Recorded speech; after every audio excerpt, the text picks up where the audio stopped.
Recorded Books and RB Digital present Warlock Holmes, My Grave Ritual by G.S. Denning, narrated by Robert Garson. The Adventure of the Navel Starer. Dear reader, I believed I promised you an apocalypse, did I not? Yes, I recall it distinctly. 2 volumes ago, I began this narrative to describe the events of humanity's ruin. And don't think I've forgotten. Yet the fact remains that our downfall was a long, quiet process. A carefully crafted masterpiece of betrayal by a criminal mind beyond compare, James Moriarty. This volume does not contain the final strokes he dealt to our reality, but rather the first ones following his long absence. Though it would take Holmes and me some time to realize he had returned, I shall commence this tale on the very morning he first brought adventure to our door. An utterly wretched morning, if I'm honest. In fact, it had been a pretty rotten month and a half since the Battle of Baskerville Hall. Though that adventure ended in victory, my good friend Warlock Holmes had suffered sufficient injuries to knock out 8 or 9 battle elephants.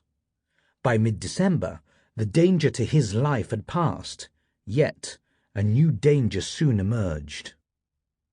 He was bored.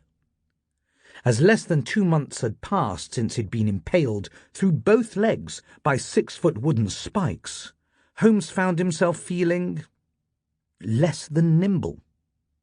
Being confined to bed rest is trying for any man, but Holmes had a particular distaste for inaction. He also had a notable ability to cause trouble with only the power of his will.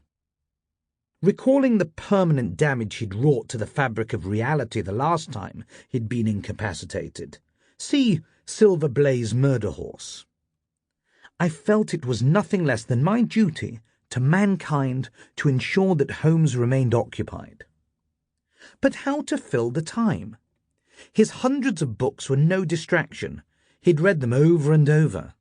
He'd gained some satisfaction honking away with his concertina and singing boisterous songs, yet this pursuit could not distract him for more than 2 or 3 hours of the day, much to the relief of the neighbours, I should think.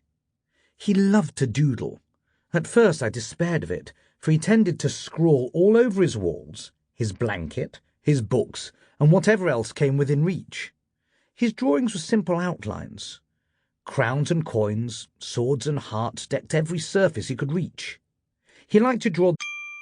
Sample complete. Ready to continue?